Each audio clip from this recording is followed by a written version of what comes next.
So are the hypoglycemic drugs. First of all, we will discuss insulin. Insulin is needed for type 1 diabetes mellitus and sometimes in type 2 diabetes mellitus. In type 1 diabetes mellitus, I have told you that there is complete absence of insulin in body and it is usually autoimmune in nature and of sudden onset. So we need insulin, exogenous insulin to replace this insulin. Sometimes in type 2 diabetes mellitus, we can use this exogenous insulin, especially in patients with chronic pancreatitis and in those patients that are on total parenteral nutrition or to treat hyperkalemia. So it is used with dextrose. The available insulins are pork and human in nature. First of all, I will tell you human insulin. So human insulin is a chemically identical to endogenous insulin, but it is not derived from the human pancreas.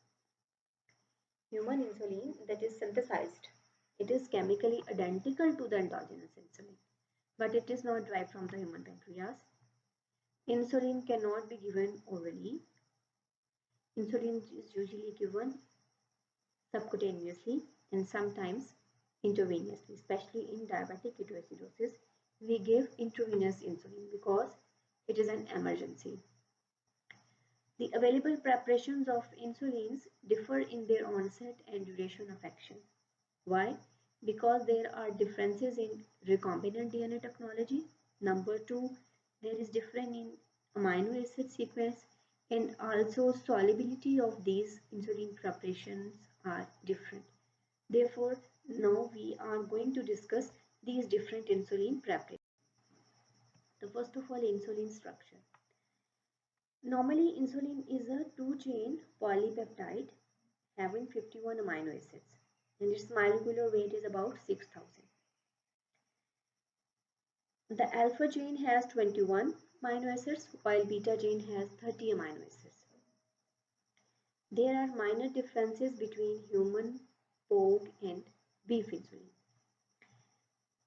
Pork insulin is more homologous to human insulin than is the beef insulin. And insulin is synthesized in the beta cells of pancreatic islets. I have already told you that normally in the body insulin is synthesized in the beta cells of pancreatic islets. And these beta cells constitute about 70% mass of these Langerhans. Now we are going to discuss different preparations of insulin. The first preparation is rapid acting insulin. And these are insulin lispro or insulin aspart and glulicine. Three types of insulins are available as rapid acting insulins. That is number 1 insulin lispro, number 2 insulin aspart and number 3 insulin glulicine. And these are monomeric in nature and these are recombinant insulins. They are synthesized by recombinant DNA technology. And these insulins, rapid acting insulins, are effective in decreasing postprandial hyperglycemia. That is the hyperglycemia that occurs after taking food. Postprandial means the hyperglycemia that occurs after taking food. These rapid acting insulins resemble normal endogenous prandial insulin secretion. I mean to say, these insulin preparations, when a normal person take a meal, our body starts secreting insulin. The way our body secrete insulin secretion, similarly these rapid acting insulin behave this normal pattern of insulin secretion in diabetic patients. These insulins are less likely to cause hypoglycemia before the next meal. Why? Because they have duration of action of only 4 to 5 hours. So patient usually doesn't experience hypoglycemia, less chances. Their onset occurs within 15 minutes and peak levels occur within 1 to 3 hours. So these insulins should be taken immediately before meal. These insulin experience lowest variability of absorption, approximately 5%. I will discuss with you when we are discussing the other types of these insulin preparations, but the rapid acting insulin have a superiority in which way, that is they experience lowest variability of absorption. Their absorption is uniform. There is no variability of absorption. They are preferred for use in continuous subcutaneous insulin devices. These devices are used for delivery of insulin in the body. We will discuss them. We will discuss as we progress. So these rapid acting insulins are preferred to use in these CSI devices, that is continuous subcutaneous insulin devices. Their time to peak action is relatively constant regardless of the dose. Mean that if you increase the dose, peak will be the same. If you decrease the dose, peak will be the same. And I have told you the peak occurs in about 1 to 3 hours. With other insulin preparations, if we increase the dose, peak will be achieved earlier. If we decrease the dose, peak will be achieved later. But this is not the case with rapid acting insulin. So these are their favorable points with rapid acting insulins. Second type is short acting insulins, and these are called regular insulins, and these are available as Humulin R or Novolin R. These insulins are identical to human insulins. These are also recombinant. These insulin are hexameric in nature. These are the insulins that are given intravenously. Usually insulin is given subcutaneously, but short-acting insulin can be given intravenously, especially in diabetic ketoacidosis. And this short-acting insulin can also be used as a continuous intravenous drip. Their onset of action is within 30 minutes, peak is within 2 to 3 hours, and duration is 5 to 8 hours.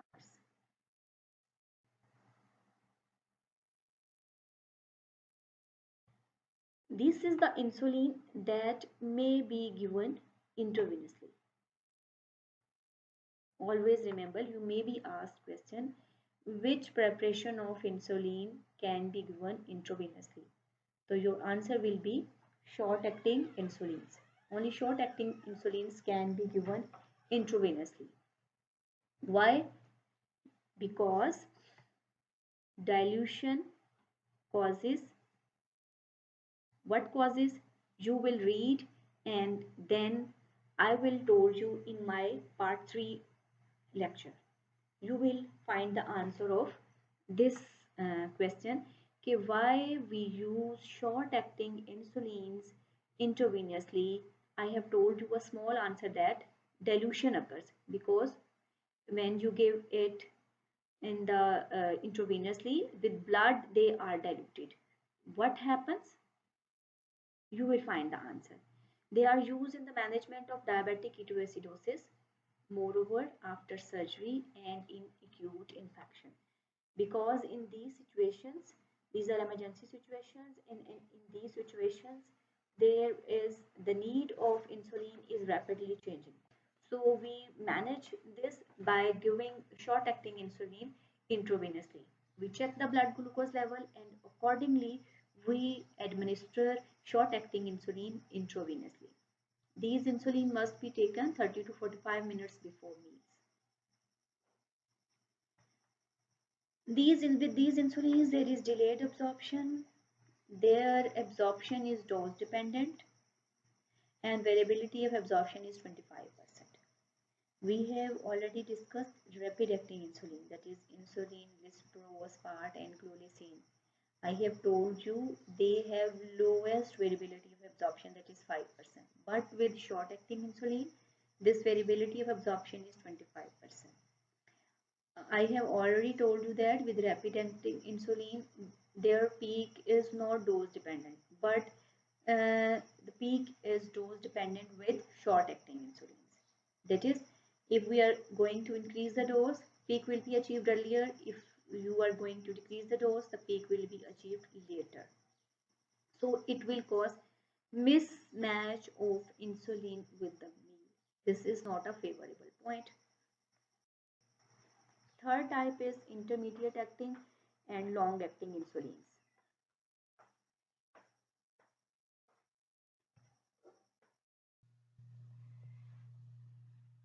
The other type is NPH insulin. These insulins have lower early peaks with small doses. If you give small doses, there will be lower early peaks and short duration of action. But with large doses, there will be late peaks and long duration. So their action is highly unpredictable and the variability of absorption is more than 50%. The other type is long acting insulins, that is insulin glargine. These insulin have soluble peakless insulins, means that there is no peak in these insulins. They follow a same level in the blood and they are designed to provide convenient and background insulin replacement whole the day. It is soluble in acidic solution but precipitates in the more neutral body pH. Their onset of action is within 1 to 1.5 hours and their maximum effect occur after 4 to 6 hours.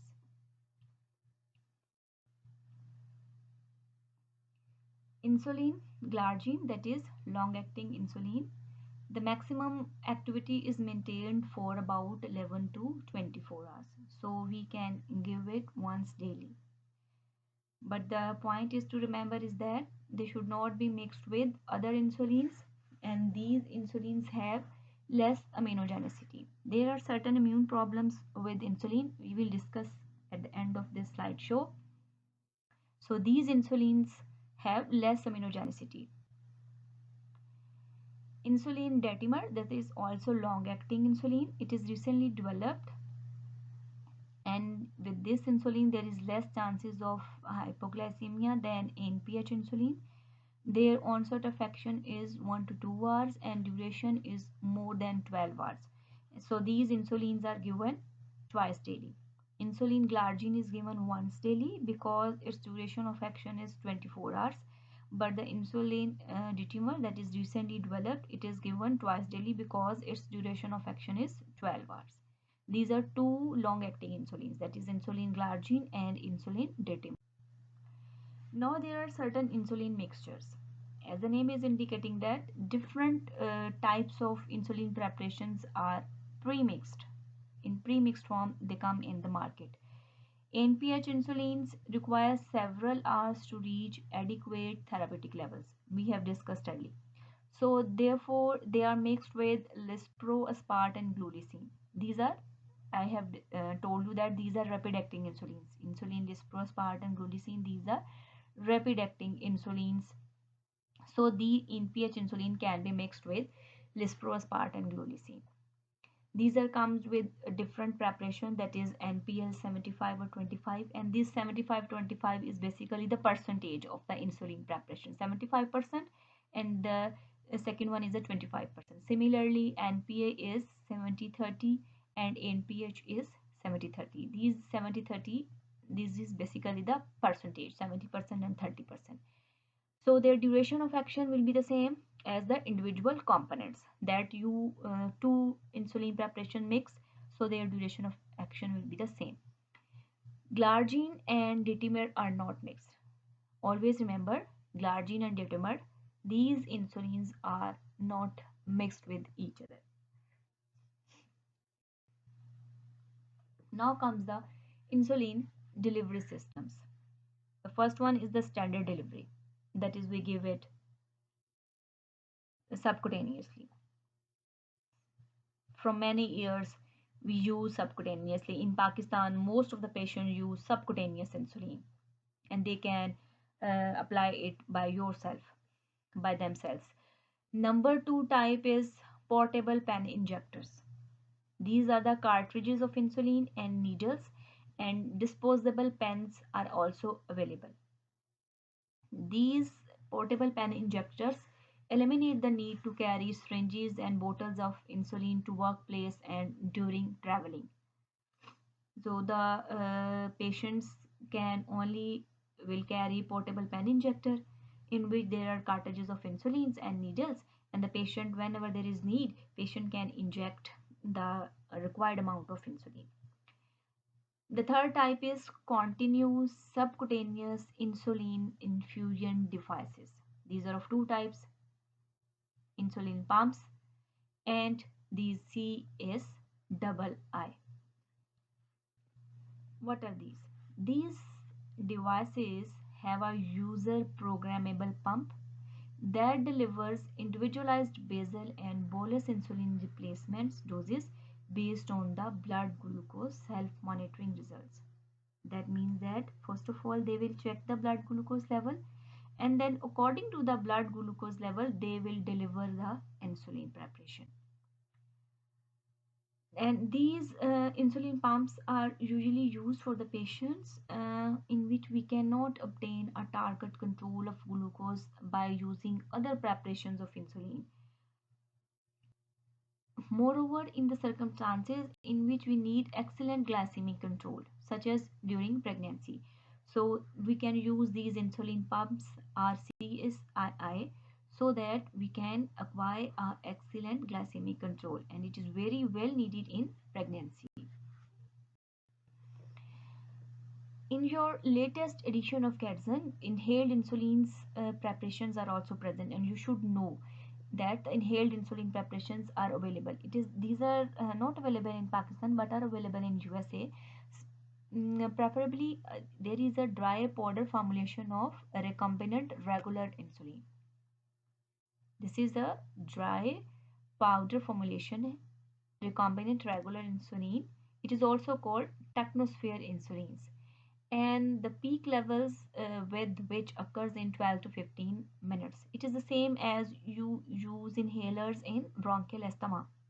This is a and this is a typical of that type. These inhaled insulins are they and their level decline to baseline in about 3 hours. The most important side effect with these inhaled insulin is cough, that is in about 27% of the patients. So we cannot use in smokers and the patients which have chronic obstructive pulmonary disease. Now we are going to discuss different regimens of insulin. The first regimen is intensive insulin therapy, and it is usually needed in type 1 diabetes mellitus. In this regimen, total daily insulin requirement in units is equal to the weight in pounds. You calculate it. How? Total daily insulin requirement, you will take weight in pounds and then you divide it by 4 or 0.55 times the person weight in kilograms.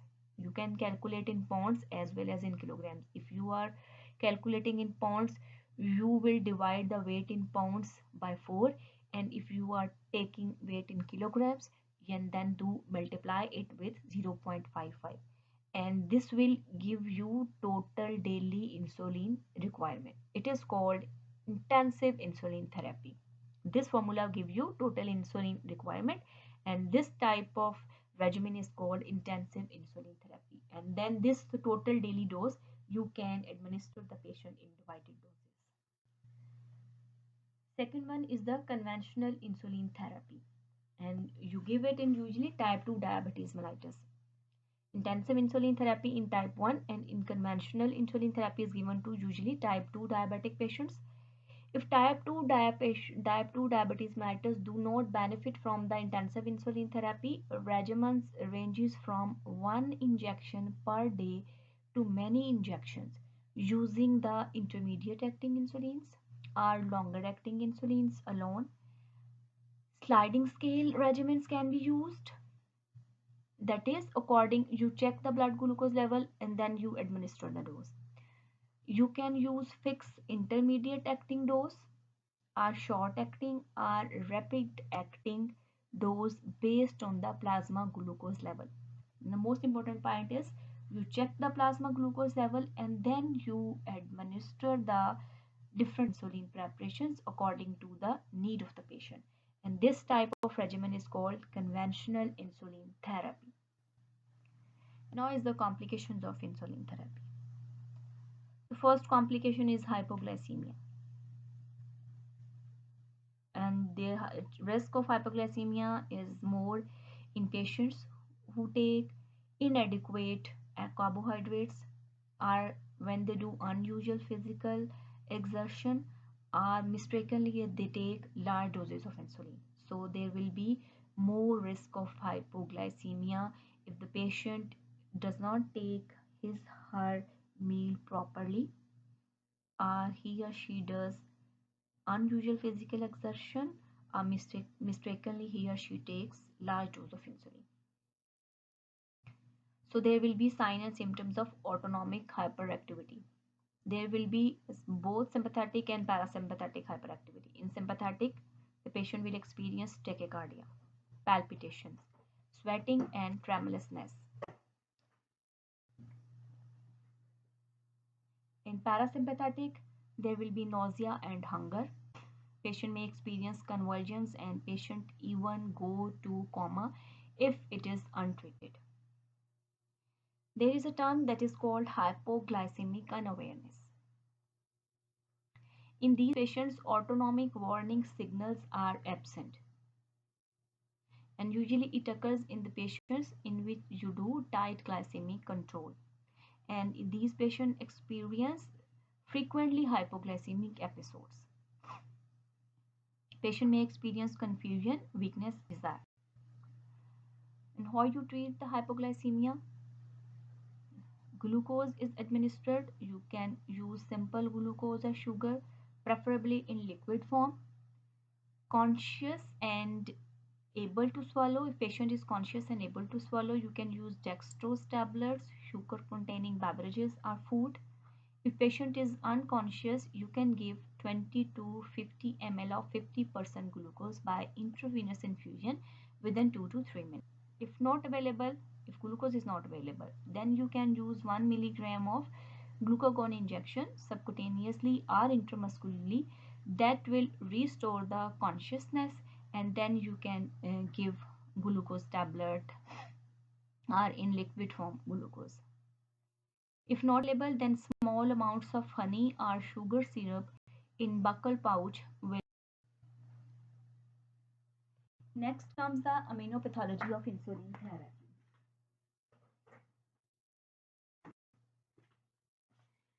Five types of antibodies are produced in patients of diabetes.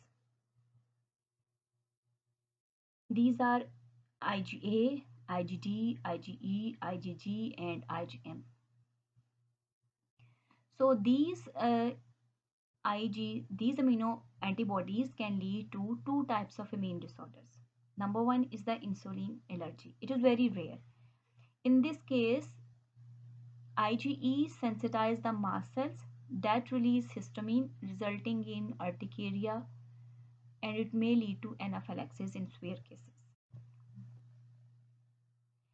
Human and insulin analogs, that are recombinant insulins, markedly reduce these complications because sensitivity is often to non-insulin protein contaminants. Immune insulin resistance is common with IgG because these neutralize the action of insulin.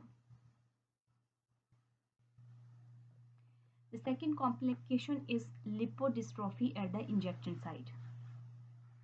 Animal insulin can cause atrophy of subcutaneous fatty tissue, and usually it is never seen with human insulins or recombinant insulins.